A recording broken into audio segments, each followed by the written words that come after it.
इधर वाले बोल सकते हैं? मुझे लग रहा है इधर कुछ मोहित भाई जैसे बैठे हैं, बोल सकते हैं क्या? एक गांव में एक पहाड़ था और दोस्तों उस पहाड़ पे पूरे गांव में रुका उतर रहा था, जो भी पहाड़ पे जाता है वहीं रह जाता है। वहाँ पे भूत बैठे हैं। क्या बैठे हैं?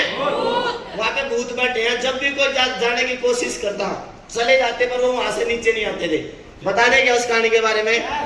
ये कहानी ऐसे 4 साल पहले सुनी थी और दोस्तों कहानी सुनने के बाद मैं भी पहाड़ पे चढ़ा था और पहाड़ पे कितने सारे लोग चढ़ाए, दिखा दे क्या? उस पहाड़ पे एक आकाशवाणी थी, भाई जब भी कोई वहां जाता है तो वहीं रह जाता है। ऐसा पता नहीं वहां पे क्या है, वहां पे भूत रहते हैं। बता दे क्या? अब कोई इंसान को अगर कोई पैसों का बैग मिलता है और उसको बोला जाए भाई ये पैसे तूने अनजान को नहीं देने, अपनों को देने, अपने यार दोस्तों को देने हैं, तो वो किन को बुलाएगा?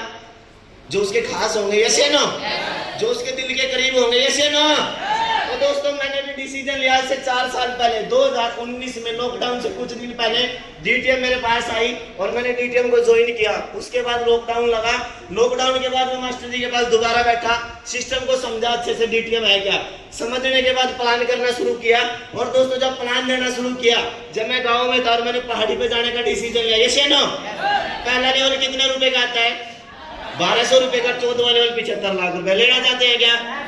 जितने लोगों का डर है ना 75 लाख रुपए का चेक नहीं आ सकता, भाई हम कोरे कागज पे लिख के देने के लिए तैयार हैं। कोरे कागज पे लिख के देने के लिए तैयार है। आप टिके रहना, 75 लाख की जिम्मेवारी हमारी है दोस्तों। मैंने शुरुआत की और दोस्तों पहाड़ी पे जाने का डिसीजन लिया, मैं तो जाके देखूंगा, ऐसे नो? जब मैंने डीटीएम को किया 2 4 10 लोगों को अपनों को बताया, कुछ ने तो मेरी मजाक उड़ाई, यस या नो? सबसे पहले कुछ ने बोला तू बन जा लखपति, जैसे मोहित भाई ने बताया ना आपको, तेरे से ले लेंगे, तेरी बाइक चला लेंगे, तेरा कर्जा उतरेगा जब देख लेंगे, तेरी बहन की शादी होगी जब देख लेंगे। ये 2 4 10 बातें बिल्कुल वो थी जो अपनों ने बोली थी, यस या नो? और मेरे को ऐसा लगता है आपको भी बोलते होंगे। कितने लोगों को बोलते हैं? जब हम प्लान लेके जाते हैं तो बोलते हैं क्या?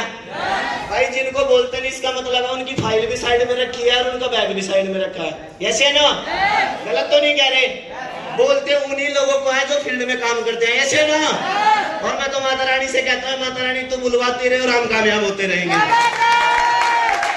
दोस्तों पहाड़ी पे जाने का डिसीजन लिया और जब मैं पहाड़ी पे गया मैं जाके बोल के गया इरफान भाई को, देख इरफान भाई कर्जे में फंसे पड़े हैं, यस या नो? घर के हालात खराब है, बहन की शादी करनी है, कर्जा उतारना है, बाइक लेनी है, गाड़ियां लेनी है। अगर मेरे को कुछ हो गया तो मेरे घर वालों को बता दिया, उसका तो दिमाग चलेगा तो वो पहाड़ी पे जा लिया, यस या नो? तो मैं इरफान भाई को बोल के गया इरफान भाई पीछे परिवार भी संभाल लियो, यस या नो? तो जब मैं पहाड़ी पे गया मैंने पहाड़ी पे जाके देखा, जब मैंने डीटीएम ज्वाइन की अपने सीनियरों की बैंक की कॉपी चेक की, क्या की? मास्टर जी की 60 लाख रुपए की कॉपी चेक की, रविंदर जी की 2 करोड़ रुपए की सेंटी कॉपी चेक की। जब मैंने देखा 5वीं क्लास पढ़ा हुआ इंसान, सरकारी नौकरी करने वाला इंसान अगर 1 करोड़ रुपए कमा सकते हैं तो हम भी कमा सकते हैं। पता लगा अगर इस बिजनेस से मास्टर जी कामयाब हो सकते हैं, रविंदर सेंटी भाई कामयाब हो सकते हैं, सुभाष ढिंगड़ा जी कामयाब हो सकते हैं, क्या हम नहीं हो सकते?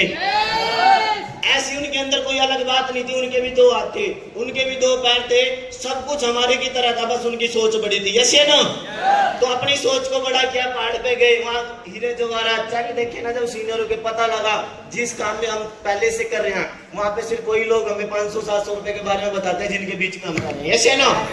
जब मैं सिलाई का काम करता था मैंने अपने उस्ताद को बताया, मैं उस्ताद जी ऐसे ऐसे काम है, अगर हम इस काम को करेंगे तो पैसे कमा सकते हैं। तो मैं तो ऊपर वाले से डर के कहता हूँ, मेरे उस्ताद 2006 से सिलाई की मशीन चला रहे हैं और आज भी दोस्तों सिलाई की मशीन ही चला रहे हैं।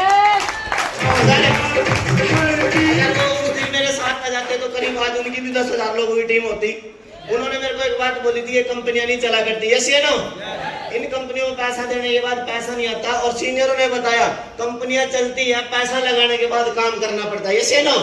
दोस्तों मैंने अपने सीनियर से पूछा क्या काम करना पड़ेगा, उन्होंने बोला लिस्ट बनानी पड़ेगी, यस या नो?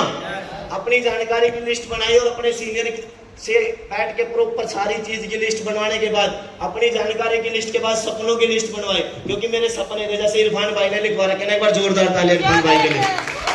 सपने लिखवाए और सपने लिखने के बाद एक एक चीज पे काम किया।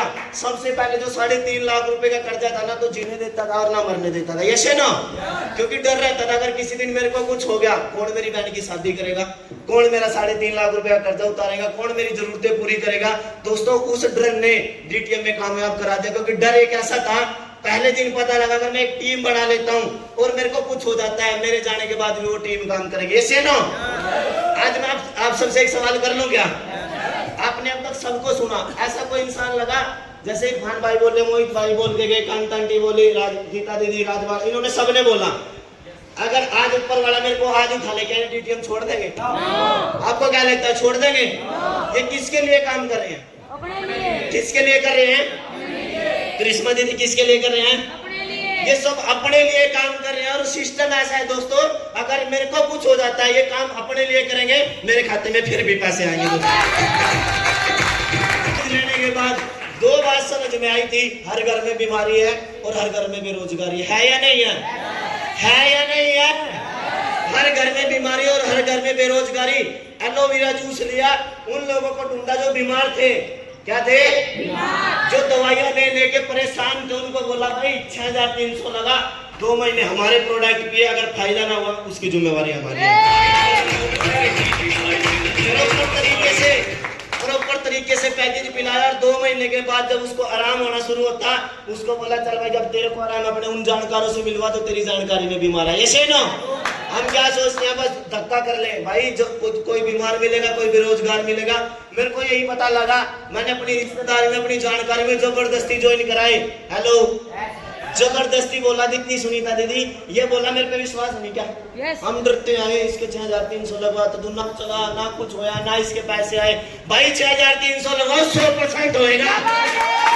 मैंने लगवाए और लगवाने के बाद एक बंदे से अपने सीनियर को मिलवाता चला गया, क्योंकि मुझे इस काम की नॉलेज नहीं थी। मुझे तो बस इस सिस्टम का एक बात पता था, लोगों को ज्वाइन कराना है, फाइल दिलवानी है, लोकल ट्रेनिंग दिखानी है और हरिद्वार की ट्रेनिंग में लेके जाना है। ऐसे ना अपनी जिम्मेवारी ली, एक जिम्मेवारी होती है जो दी जाती है और एक जो होती है ली जाती है। ऐसे ना मैंने अपनी जिम्मेवारी ली अपनी टीम की, कहीं मीटिंग होती बसें बुक करता, कहीं पे प्रोग्राम होते वहां की बसें बुक करता, कहीं सेमिनार होते वहां की बसें बुक करता, कहीं पे ट्रेनिंग होती अपनी टीम को लेके जाता। जो लीडर मेरे को बोला करते थे उनको पहला दिन याद दिलवाता था। बता दो क्या? जब मैं इरफान भाई के पास पहले दिन गया, मैंने बोला तेरे को गाड़ी दिलवाऊंगा। जब भी ये किसी की बातों में आता, मैं इसको बोला करता था आगे गाड़ी। हेलो मैं मोहित भाई को अक्सर एक बात बोल भाई सामने आ, जब भी इसको कोई कुछ बोल देते थे ना, तो भाई सामना कर लेते हैं सबको। जब ये किसी की बात सुन लेता था ना, तो ये थोड़ा सा डिमोटिवेट हो जाता था लोगों की बातें सुन के। मैं इसको बोला करता था बन गया मकान, आगे शिफ्ट, हेलो मिलेगी बहने, यस या नो। पहला दिन याद करवाते चले गए और आज आपके सामने इतने सारे लोग कामयाब हो गए। मेरी कामयाबी का राज आपसे नहीं, जोरदार तालियों के बीच में मोहित भाई प्लीज।